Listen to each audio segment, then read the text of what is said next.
తక్కువ ఖర్చులో ఎక్కువ గోల్డ్. జూబ్లీ హిల్స్ నుంచి వైజాగ్ వరకు ముకుంద జ్యువెలర్స్ గోల్డ్ హంగామా. దేశవ్యాప్తంగా బంగారం వెండి ధరల్లో ఇటీవలి రోజుల్లో గణనీయమైన మార్పులు కనిపిస్తున్నాయి. ముఖ్యంగా గత 2-3 రోజులుగా ధరలు తగ్గుముఖం పట్టడం గమనార్హం.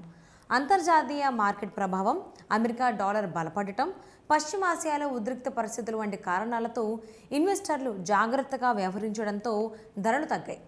అంతర్జాతీయంగా చూస్తే కామెక్స్ మార్కెట్లో బంగారం ధర సుమారు 1.21% తగ్గి ఔన్స్కు $4,821 చేరుకోగా, వెండి ధర కూడా 2.05% తగ్గి ఔన్స్కు $80.16 వద్ద నిలిచింది. ఈ ప్రభావం దేశీయ మార్కెట్ పైన స్పష్టంగా కనిపిస్తోంది. ఇండియన్ బులియన్ అసోసియేషన్ వివరాల ప్రకారం ప్రస్తుతం 24 క్యారెట్ల బంగారం ధర 10 గ్రాములకు $155,280 వరకు ఉంది.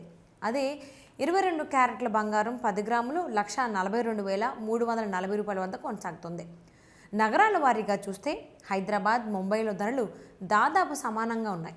ఢిల్లీలో స్వల్పంగా పెరిగి $155,430 వరకు ఉంది. చెన్నైలో మాత్రం బంగారం ధర కొద్దిగా ఎక్కువగా నమోదైంది. అక్షయ తృతీయ సందర్భంగా బంగారం కొనుగోళ్లు భారీగా జరిగాయి. జ్యువెలరీ షాపులు కొనుగోలుదారులతో కిటకిటలాడగా ధరలు పెరిగినా డిమాండ్ తగ్గలేదని వ్యాపారులు చెబుతున్నారు.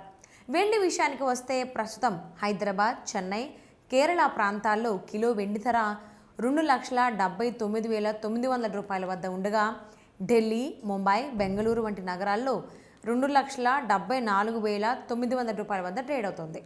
గతంలో కిలో వెండి ధర $4 లక్షల వరకు చేరినప్పటికీ ఇప్పుడు దాదాపు $1,00,000 వరకు పైగా తగ్గడం విశేషం. మొత్తంగా చూస్తే అంతర్జాతీయ పరిణామాలు మరియు మార్కెట్ పరిస్థితుల ప్రభావంతో బంగారం, వెండి ధరలు మారుతున్నాయి. అయితే పండుగల సమయంలో డిమాండ్ పెరగడం వల్ల ధరలలో ఊగిసలాట కొనసాగే అవకాశం ఉంది.